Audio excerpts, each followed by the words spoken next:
Hi there, my name is Wade Murray. Welcome to the Great Green North Podcast, the podcast where we talk about everything about lawns with a Canadian twist. And without further ado, let's get into today's episode. Alright, so welcome back. It has definitely been a while.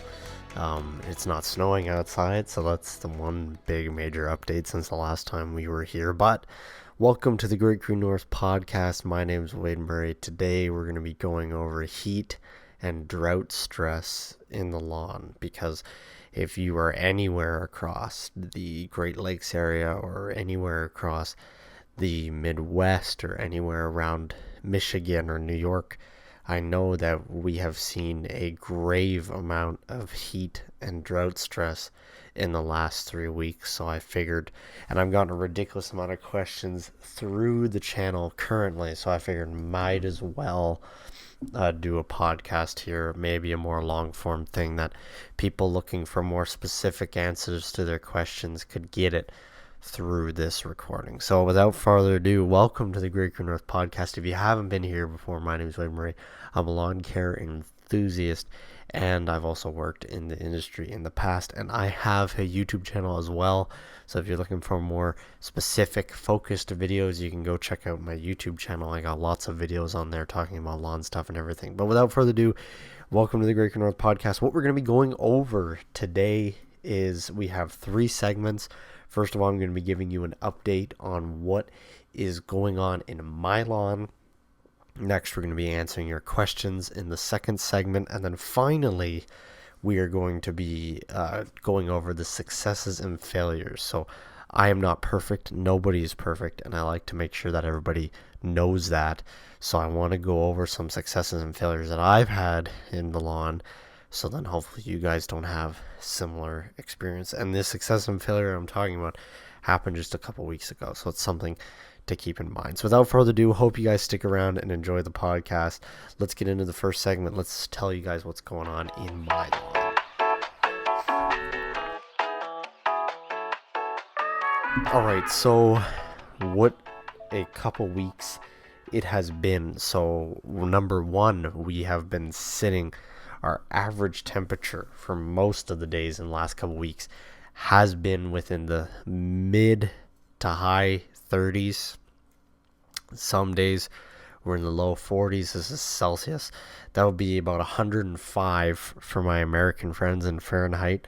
Most days had a lot of humidity, but then after a certain while the humidity disappeared, the heat stuck around, and we've also had a lot of wind. Surprising amount of wind for this time, and we'll talk about how detrimental this has been to the lawn. But the heat, first of all, my lawn tolerated it for about the first week and a half, and that was because of my proper mowing practices and my fertilizer. However, as soon as we hit in about the second week of this non-stop relentless heat and this breeze, and for those of you who don't know, basically the heat on the lawn is one thing. That's heat stress. Basically, the lawn cannot take that amount of heat. You know, a beating sun every day, 40 degrees, the lawn cannot take just as the same way you can take it. Basically, it can't sweat or transpire enough to cool itself down, so it begins to go into dormancy. That's heat stress.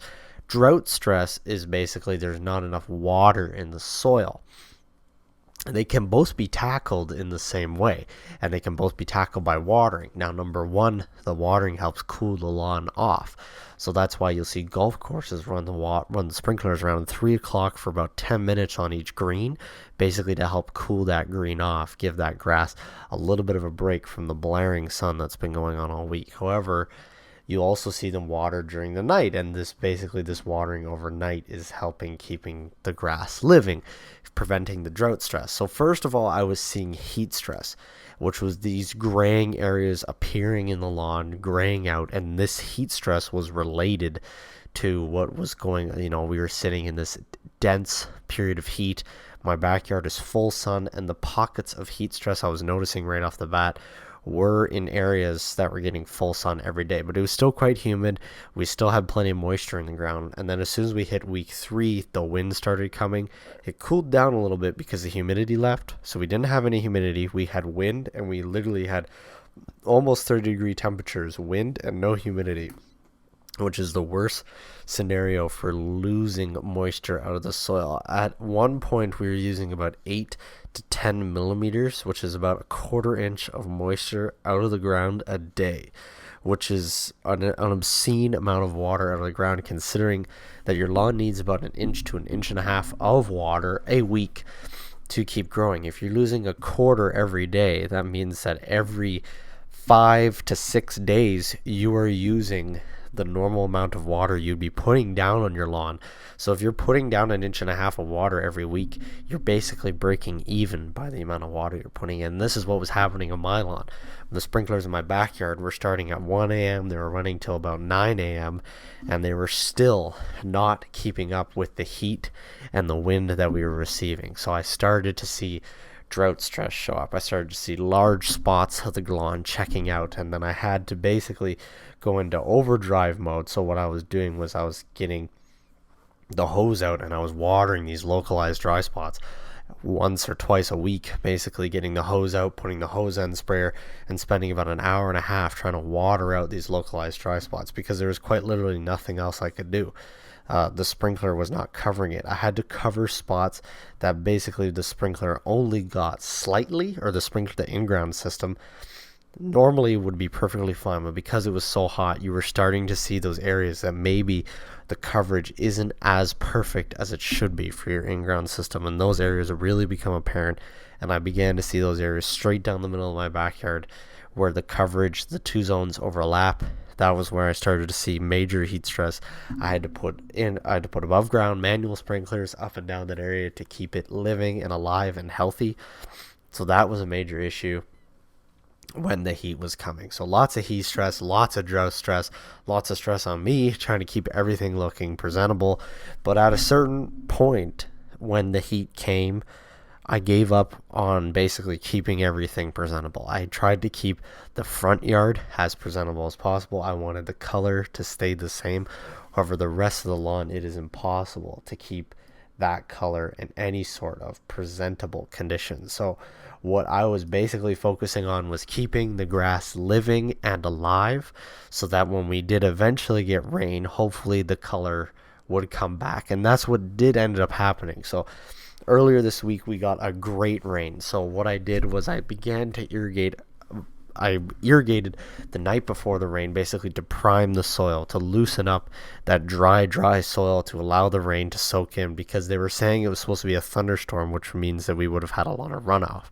However, because I primed the soil and it didn't end up being as big of a torrential downpour, it was a nice soaking rain. We got about a half inch of rain over a period of about 8 to 12 hours, which is a great rainfall to get when you're heavily drought stressed, because that soil is hard and dry. And when it's hard soil, the rain, if it comes down heavy, it will just roll right off and roll into the sewers. And this is when you see these major floods happening in the summer, because the soil is just not ready to intake that rain because it's so dry. So we're seeing a lot of relief now. I'm driving around, I'm seeing a lot of the local lawns that were basically straw brown are beginning, to show less signs of stress. They're at least standing up straight. They're not laying over anymore. They seem to be a little bit more awake, and the temperatures have cooled down. It looks like we're supposed to be seeing some more steady rainfall between the next couple weeks. At least 1 or 2 thunderstorms a month is enough for me to keep going in the summer. Maybe 1 rainfall every week or week and a half is enough to keep me going on my 22,000 square feet, because I can't manually irrigate all of this at once. It's just too much to manage and it's too much water to use. So I am relying on a bit of rainfall from Mother Nature to keep everything looking great. And last year, luckily, I did have a couple dry periods, but I had enough of that rainfall from Mother Nature. This year, it was hard. We were getting to a point where I could not deal with it anymore. And this has happened every year. I don't know why, but near Canada Day or July 4th weekend for my American friends, it is always the hottest and driest period of the year. I don't know why the weather patterns work out that way, but it's always that weekend is the hottest and driest of the year. And I mean, I don't know why it's like that. I certainly hope it wasn't like that, because that's always when I'm trying to make my lawn the most presentable, because there's big Canada Day celebrations that happen specifically in my community around my neighborhood, and I want to keep the lawn looking the best. But that's just the way it works, and there's nothing I can do about it. And that's the biggest takeaway that I want a lot of people to take away from this podcast is don't beat yourself up about the condition of your lawn because of the heat stress. I know this heat has been relentless, and it is relentless, and it makes you discouraged when your lawn was looking amazing in the spring, and now it's beginning to thin out or dry out, and you can't keep up with your watering. But at a certain point, keeping the green is just quite virtually impossible. Go ask golf course superintendents. The golf course I worked at, we had brown spots in our fairways because we were in an intense drought that spring and into that summer, and our irrigation system just couldn't keep up. No matter how hard we hit stuff with fire hoses, we just couldn't keep up. Things were beginning to dry, and at a certain point, you cannot substitute for Mother Nature. You cannot continue to irrigate that land. As much as you irrigate, your grass will still not look as good as if it did if you have legitimate rainfall from the sky, because nothing can substitute for that rainfall from the sky. So that's a big thing to take away from what I learned, from what I'm experiencing currently in my lawn. But the lawn's looking significantly better. The other thing I did while we hit that really intense drought period, I did not cut the grass at all, and that definitely helped too. It helped retain that water, keep the grass as healthy as possible, and now I'm finally cutting it now that we're getting some relief after that rain. That rain has brought the lawn out of the drought stress. We're getting to the point where I'm going to need to put some more water on it probably over this weekend, but everything's looking significantly better. We're holding water better. Some of the areas that we're needing to check out have come back now, and I'm very happy with the spot we're in currently. Let's just hope we continue to get a little bit more rain so we can continue to go throughout the season. Another couple updates on what I've been doing around the lawn. I've been starting to use the GrowForge products that GrowForge kindly sent over. If you haven't heard of GrowForge, they're a Canadian company. You can go check them out in the link in the description and get yourself 5% off while supporting the channel at the same time. But they're liquid fertilizer products. So I've put down every single product. The one that I've found the greatest success with is the Straight Line and Baseline products. So Straight Line is basically a fertilizer, but it's only focused in micronutrients. So I put this down just on the Victoria Day weekend, and I got a great green up and color change from using that liquid product.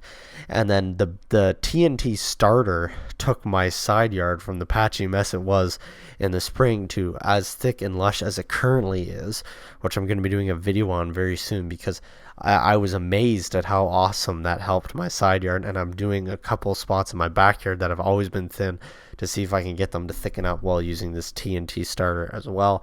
And then I've also just put down a little bit of the Humic 12, I think is what I can't remember what it's called, Humic something, Organohume, that's what it's called, because we were in that intense bit of heat stress, and I didn't want to push growth at that time, so I didn't want to put down the Organohume. But now that we've kind of left the super intense, I want to put down the Organohume now, so then if we enter more heat stress within the next 2 weeks, I still have that in the soil to hopefully help me retain more water and nutrients to help the lawn get through the heat stress. And if the Organohume really works significantly well, I might think about investing in a larger backpack sprayer so I can spray the back lawn with the Organohume, because I really like to, be able to keep the lawn green for as much of the year as possible. And if the Organohume is something that can legitimately do that, then maybe we will try using that. So all these are currently being recorded into videos. They're just multiple parts because I have to show the before and after of the application. So they will be coming out soon,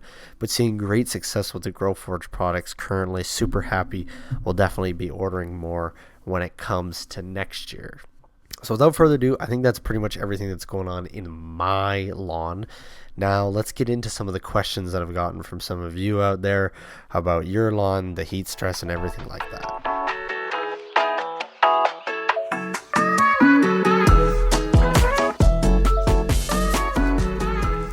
Alright, so this is a part of the show where I like to answer questions submitted by you guys, the viewers.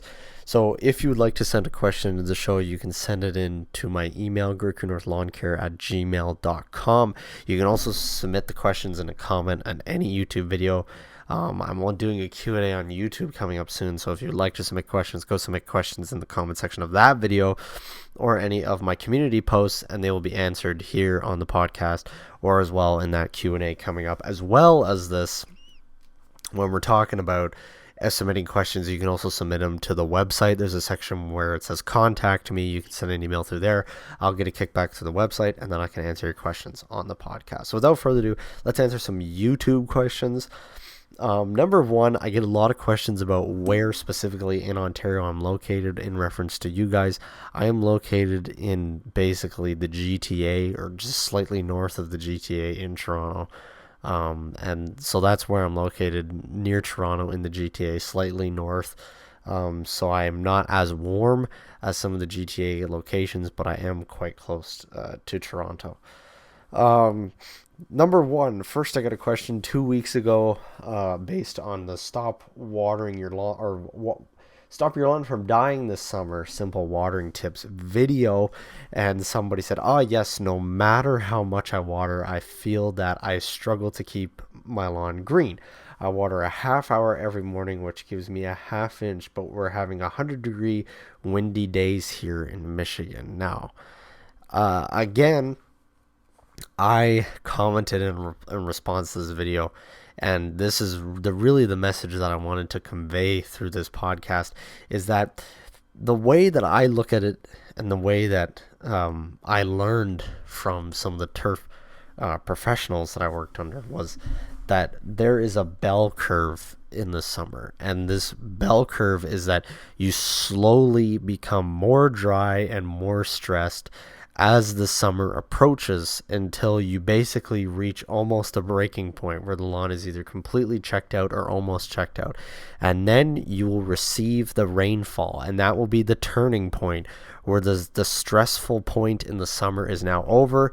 You'll drop down, go through a period of less stress, easy times, and then you'll probably head back up for a couple, 2-3 humps throughout the summer of really, really intense heat stress. And you might not be able to keep the turf looking green and presentable when you're at the peak of that bell curve. So when, as Ali said, you're having these 100-degree days and your windy days, and you're watering a half inch every day, but you can't seem to keep your lawn green, that's going to be at the tip of this bell curve when you're not going to be able to keep your lawn green, because you're just not seeing enough help from Mother Nature. Or every day Mother Nature is just hammering you, saying, no, I'm not going to let you keep that lawn green. And that's the way that it works sometimes.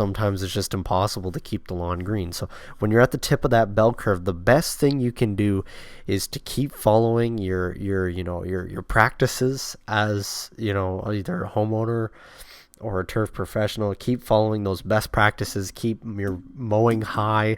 Don't mow if the lawn's totally toasted. Keep applying your half inch every water. Eat a half inch of water every morning. That's a great idea. And even if you are not seeing that super green response every day, you know that water's still going into the ground, still helping that plant stay alive through those 100-degree windy days that you're receiving. If you weren't watering at all, you're going to see a significant amount of die-off in the fall, basically crowns that did not live because of that heat. And that is a really shitty situation. 100-degree weathers with wind is probably the worst case scenario you can get. And because you're in Michigan, depending on what side of the lake you are, I'm assuming that you might have a little bit of humidity, but if it's windy, you're probably not having that humidity. And 100 degrees with wind, it's just a very shitty situation. There's not much you can do to keep your lawn green at that point. It's all about keeping the crown alive, keeping the plant alive, so that when you come to the fall or later in the year, you can keep that plant healthy enough to keep it going. So that's the most important thing with that one, is don't manage your expectations. You're not going to be able to have that super green lawn. And all turf professionals can also tell you that, when you see that baseball field on TV, you are looking at it from a high bird's eye view, and you might not be able to see the intense drought or stress issues that are happening currently in that lawn. And there are always spots on courses that need more work. A course is never perfect, but normally when they shoot those specials, when they have a tournament at a golf course, or when they have those games, that's their point where they put all their effort for one day of that lawn looking amazing, or 3 days or 4 days, and then that's it. Nobody cares about what it looks like for the rest of the year. But you are looking at your lawn every single day of the week. So that one day that they get, that's all their glory, and you're seeing going, oh my God, why can't my lawn look like that? That took months of work to get that one day of glory, and you have put in those months of work. And just that week that you're getting those 100-degree temperatures and it's windy, you're not going to get that one day, but you'll get that one day in the spring, and you'll get that one day in the fall. You'll get the 1 month in the spring and 1 month in the fall. Just, this is not the time. So you're gonna have to manage your expectations. You're not going to get that in that current time period, and that is okay. That's loud. But as long as you keep your watering, you keep your mowing, you're applying, a humic product if you can, or some sort of product to help retain hydrotain, for my friends in the US, retain that moisture, that will hold you over for that one day. So that's my answer to that question. I'm sorry you can't have it, but it is what it is. Another question here. I live in the northern Midwest and have sandy soil. Unfortunately, I can't water deep and infrequent, so I have to water more frequent for shorter times. It's becoming a tough battle to improve the soil content. Now, let me tell you a couple things about sandy soil, because I have the world's sandy. My soil, where I'm located, is silica sand, basically the sand that's used to use glass. And it is about 6 or 7 feet down, pure sand. You will not hit a rock. And it will not retain water, period. It just does not retain water. I can retain water in my topsoil for maybe 3 days. The silica sand does not hold water. It holds water for, maybe a day, and that's it. So in this intense heat. So here's what I can suggest. Maybe try applying, if you're in the US, if you're saying you're in the Midwest, try to find hydrotain and apply that to the lawn. That basically helps break up the humidity molecules and hold them in the lawn to add as water. It helps conserve water that's maybe been stored in the plant in a different way. As well as this, you can also try a humic product. This helps hold nutrients in the soil, so even though you still have sandy soil, will help maybe hold that water and nutrients a little bit longer. Improving your sandy soil is not necessarily going to happen. And no matter how much you add to that soil, your base product is still going to be sand. And sand, unfortunately, just doesn't hold water. So, yes, you might have to water more frequently because your soil is sandy. But as long as you have that dialed down and deep and infrequent, if that doesn't work for you, that doesn't work for you. Your soil's too sandy. I do water slightly more frequently in my area just because I have sandy soil. But the people on the other side of town that have clay, they have no problem watering, not as frequent as we do. So that answers that question. What else we got here? Okay, so we have one more question here. Installed new sod on June 23rd. It is now, sorry. Okay, so we have another question here. Installed new sod on May 23rd. It is now June 28th. Grass has definite signs of heat stress, some complete brown areas on the edges. It's 10,000 square feet with a pool, deck, and cabana in the middle. So basically a left side, right side near section. I have been chasing and trying to stay on top of moving the oscillating sprinkler around section by section as much as I can. Maybe one section a day, another section another, or half of one day, another 5,000 square feet each. Squared off yard in sections, so my impact sprinklers don't really cover evenly. Any suggestions? Well, I have more than a few suggestions for you, sir. Number one, we're talking about new sod here. This is not something that you can mess around and, miss a day with watering. New sod is basically a plant. Imagine One day you're just living and somebody comes up and chops your legs off and then basically decides to put your body on somebody else's legs. You are probably going to feel pretty freaked out, and that's the same way the grass feels. Basically, one day they were living in a perfect field, perfect conditions, watering, fertilizer, everything was perfect. And one day they got lifted up, they got half of the roots chopped off, and now they've been laid in what probably isn't the most perfect condition. And if you're telling me that you have a lot of heat stress, it's definitely not the most perfect condition. This grass has been bred in perfect condition. It's most likely some sort of Kentucky bluegrass fescue blend. So what I would suggest with this is you need to water the shit out of this. No matter, you can't be slacking on the watering with this. And although if you saying your lawn is a square, a impact sprinkler can very easily cover a square. You put an impact sprinkler in all four corners and one in the center. Impact sprinklers make that misting a lot easier. They also put down water more efficiently because they're not shooting it way up in the air. You're going to get a lot more coverage in less time with an impact than you are going to get with an oscillating sprinkler. Even if you're watering for 15 minutes 4 or 5 times a day with sod, this is what you need to be doing. Sod you need to keep wet until it is taken. And if you're telling me that you're seeing browning on edges, I'm assuming these edges are near sidewalks where the heat is bleeding into the sidewalk. You need to be watering that 2 or 3 times a day with a hose. As soon as that sod begins to brown out, it's pretty toast.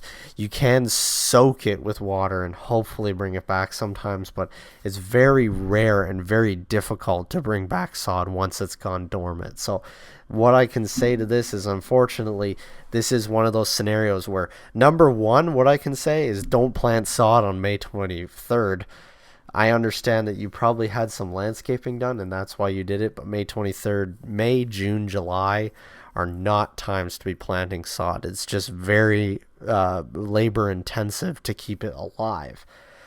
Actually, the best time to plant sod is late November because or late October, because basically you can lay the sod down. You don't have to add any ounce of water on it. It goes straight into dormancy over the winter, and then in the spring it just gets soaked with water and takes off. So number one, maybe try to apply some humic acid to help hold that moisture, or some hydrotain or something to hold the moisture in the soil. You need to keep watering it. As soon as you're seeing these brown stressed areas on the edges, you can't let that happen. You can't let that continue, or else you will lose the sod. The sod is not rooted in, I'm assuming at this point, if you're seeing this much stress. Those roots are just in the surface of the soil, and this is why you can't let sod dry out. It does not have deep enough roots to let the surface dry out, where the deep roots will continue to pull water out of the soil. This is why you need to continuously keep watering your sod. So I would definitely suggest to keep this on here, and keep washing or keep fertilizing. I would definitely suggest keep watering your lawn as much as you can to help keep that sod. Use the impact, water as much as you can, and try to stay on top of it, or else you will lose that sod. So without further ado, I think that's pretty much it for the questions for this basically heat stress, I guess you could say, episode of the Great Green North podcast. So I think it's time to get into the successes and failures, and let's talk about the success and the major failure I had during this heat wave specifically.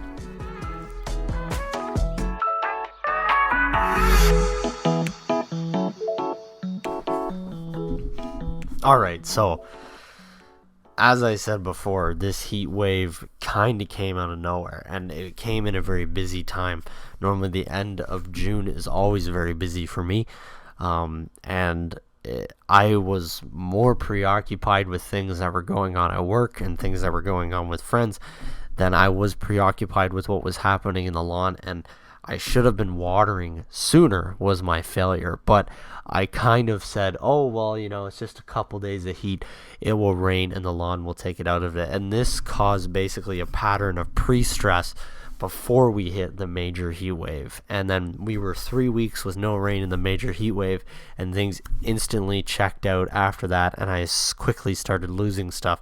And as soon as you start losing stuff, it's hard to keep up with it, because you're trying to water things out of dormancy as you're also trying to keep things from going into dormancy, and there's just not enough water to go around to continue to water everything at the same time. So what I should have been doing is I should have been paying more attention to the weather. I should have been paying more attention to what the signs of stress the lawn were showing me, and I should have been staying on top of keeping stuff out of dormancy instead of basically being blind and walking it into dormancy and then immediately having major issues as soon as it hit dormancy, which led to me having more issues farther down the road. So that was my major failure when it came to watering during this heat wave. My major success during this heat wave was finally dialing in my rear irrigation system. I did what I called an irrigation calibration. Was I went around and I put little cups around from my in-ground system, so then as those sprinklers ran, I could measure the amount of water that was being collected. I did that for every single zone, and I collected the total amount of water. I was following the weather after I had this major failure, seeing stuff going out. I was following the weather. I was following what was going on outside, and I was trying to keep everything in check as much as I possibly could. And this was all I could do at that point, but it is what it is, and I was able to keep the lawn from going any farther into dormancy than I already let it. I was able to, use the soil sampler that I had to take samples and notice the areas that were drying out and keeping that sprinkler running on those areas.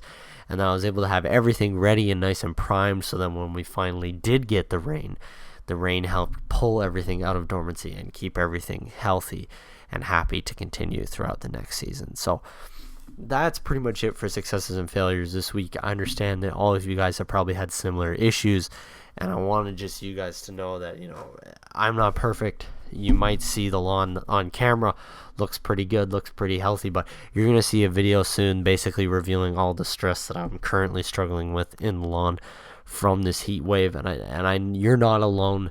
Everybody's struggling through this heat wave at the same time, and nobody's going to come around and judge your lawn for all of a sudden being the one that's struggling with heat stress. Everybody's in the same boat, and we'll get through it just like we've gotten through all the other heat waves, and everything will be good. I know it's going to come back in the fall. Mark my words. I took a video the other day of my neighbor's lawn, completely drought stressed. Everything burned out, and in the fall it will be green and lush just like mine. Hers is very basic, minimal, cut at 3 inches, fertilized 4 times a year by a lawn guy, and that's it. Mine, I put, a full liquid program in the front yard. It will come back. Grass grows on the side of the road completely unmaintained. It will come back. It just might take a little longer depending on how much stress he suffered from this heat event. So from that, thank you for joining me on this special episode of the Great Green North podcast talking about drought stress and heat stress. I hope it helped you. Please subscribe on iTunes. You can subscribe on Spotify or Anchor. And if you're watching this on YouTube, you can check out the previous episodes of the Great Green North podcast on Spotify and Anchor. So thank you guys for listening. As always, keep it green, and we'll talk to you guys in the next.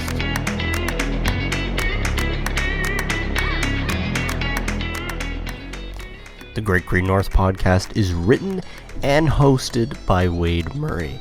Great Green North can be found on YouTube at Great Green North Lawn Care. We can be found on Instagram, Twitter, and we would encourage you guys to hit subscribe on any podcast platform that you're on right now. We'll be coming at you every week with weekly episodes of the Great Green North podcast. You guys can also subscribe on Anchor for bonus episodes, as well as getting episodes 1 week early for the very low price of $5 a month. And as always, thank you guys for listening, and thank you for keeping it green.